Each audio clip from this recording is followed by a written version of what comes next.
नमस्कार दोस्तों, स्वागत है आपका। आपके साथ मैं हूं आशिमा त्यागी। दोस्तों, आज जिस बारे में बात करना जा रही हूं, ये सिर्फ एक और सैन्य बयान नहीं है, ये एक संकेत है कि मिडिल ईस्ट एक ऐसे मोड़ पर खड़ा हुआ है जहां से वापसी आसान नहीं होगी। ईरान की रिवोल्यूशनरी गार्ड यानी इस्लामिक रिवोल्यूशनरी गार्ड कॉर्प्स यानी IRGC ने जो चेतावनी जारी की है वो आम धमकी नहीं है। बहरीन, सऊदी अरब, UAE, कुवैत और कतर जैसे देशों में मौजूद सैन्य ठिकानों, स्टील प्लांट्स और अमेरिका इजराइल से जुड़े संस्थानों को सीधा और वैध निशाना घोषित कर देना। इसका मतलब है कि ईरान अब सिर्फ डिफेंसिव मोड में नहीं है, बल्कि प्री एम्प्टिव स्ट्राइक की दिशा में सोच रहा है, इस तरफ आगे बढ़ रहा है।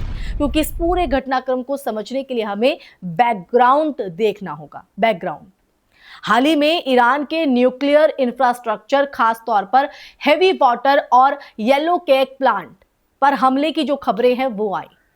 ये प्लांट यूरेनियम प्रोसेसिंग से जुड़े होते हैं, जो किसी भी देश की न्यूक्लियर क्षमता का एक अहम हिस्सा होते हैं। और ईरान ने इन हमलों का सीधा जो आरोप है वो इजराइल और उसके सहयोगियों पर लगाया है।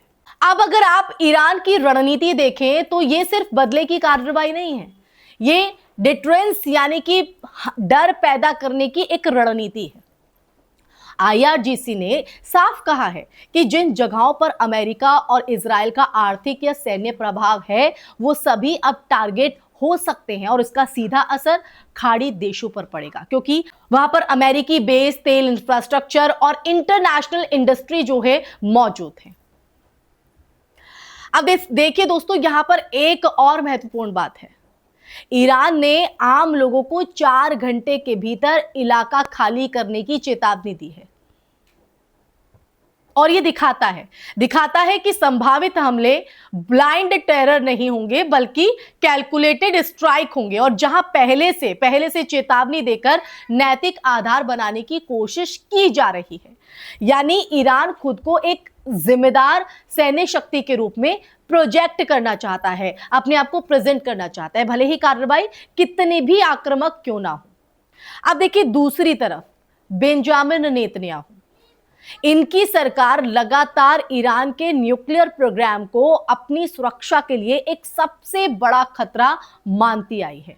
हमेशा से इजराइल की नीति हमेशा से प्रिवेंटिव स्ट्राइक की ही रही है, यानी दुश्मन के मजबूत होने से पहले ही उसे कमजोर कर दो, वीक बना दो।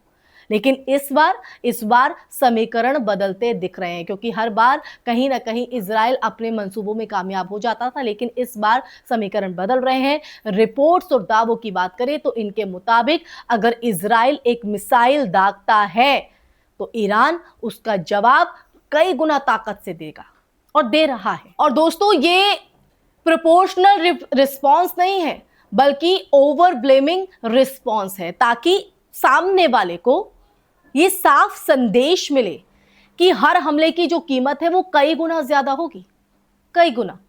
अब देखिए, सबसे बड़ा सवाल ये है कि क्या ये जो टकराव है वो सिर्फ ईरान और इजराइल तक सीमित रहेगा? जवाब है नहीं, क्योंकि इसमें अगर हम देखें तो अमेरिका की मौजूदगी खाड़ी देशों के बेस और ग्लोबल एनर्जी सप्लाई से जुड़ी हुई है। अगर ईरान इन देशों में मौजूद किसी भी रणनीतिक ठिकाने पर हमला करता है तो ये सीधा एक रीजनल वॉर बन सकता है। समझ रहे हैं आप? Regional war. खाड़ी देशों के लिए ये जो स्थिति है बेहद पेचीदा है दोस्तों, बेहद पेचीदा है। एक तरफ वो अमेरिका के सहयोगी हैं और दूसरी तरफ ईरान उनके पड़ोस में एक बड़ी सैन्य ताकत है। ऐसे में वो खुद को इस संघर्ष से कहीं ना कहीं दूर रखना चाहते हैं, लेकिन उनकी जमीन और संसाधन इस जंग का हिस्सा बनते जा रहे हैं दोस्तों। समझ रहे हैं आप?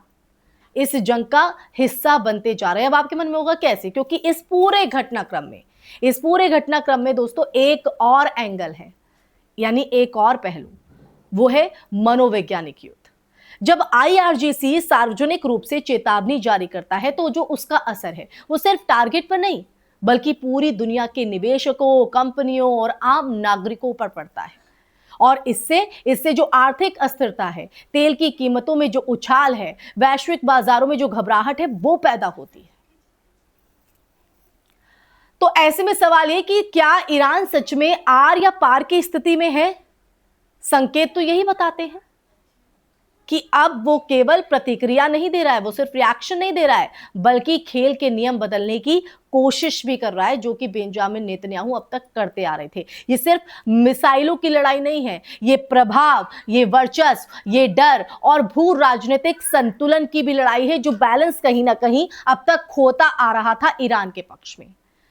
अब देखिए, और अगर आने वाले दिनों में ये जो चेतावनियां हैं, ये जो चेतावनी हम देख रहे हैं ईरान की तरफ से, हकीकत में अगर बदलती है तो दुनिया एक ऐसे संघर्ष की गवाह बन सकती है जिसका असर सिर्फ मिडिल ईस्ट तक सीमित नहीं रहेगा, सिर्फ मिडिल ईस्ट तक नहीं, बल्कि हर उस देश तक पहुंचेगा जो इस क्षेत्र से ऊर्जा, व्यापार, सुरक्षा के लिहाज से जुड़ा हुआ है, कनेक्टेड है। और अब नजर सिर्फ इस बात पर नहीं है, सिर्फ इस पर नहीं कि अगली मिसाइल कहां गिरेगी, बल्कि इस पर है कि क्या कोई ताकत इस बढ़ते हुए टकराव को रोक पाएगी, या फिर इतिहास एक और बड़े युद्ध का अध्याय लिखने के लिए तैयार बैठा है, या अगले युद्ध के लिए तैयार हो रहा है, की तरफ बढ़ रहा है। ये तमाम वो सवाल हैं जो इस वक्त दुनिया के हर एक व्यक्ति के जहन में कौंध रहे हैं दोस्तों। और जाहिर तौर पर आपको ये सच्चाई समझ में आई होगी, कुछ आपने कहीं ना कहीं ये समझने की कोशिश जरूर की होगी कि हम किस ओर आगे बढ़ रहे हैं। अब हालांकि ये जो तनाव है वो किस और आगे बढ़ता है, इसका प्रभाव किस तरह से पड़ता है, ये देखने वाली बात रहेगी, तो वक्त बताएगा। लेकिन इसी के साथ इस चर्चा में फिलहाल के लिए बस इतना ही। ये चर्चा आपको कैसी लगी, कमेंट सेक्शन में कमेंट करके दीजिएगा अपनी राय। ये जो सच आपके सामने रखा है, इस पर आपकी क्या प्रतिक्रिया है, या आप इसमें क्या समझते हैं, इस स्थिति को किस तरह से देखते हैं, वो भी जरूर बताइएगा दोस्तों कमेंट बॉक्स में कमेंट करके। फिर हाजिर होंगे ऐसी चर्चा लेकर, तब तक के लिए अपना ख्याल रखिए। जय हिंद, जय भारत, नमस्कार।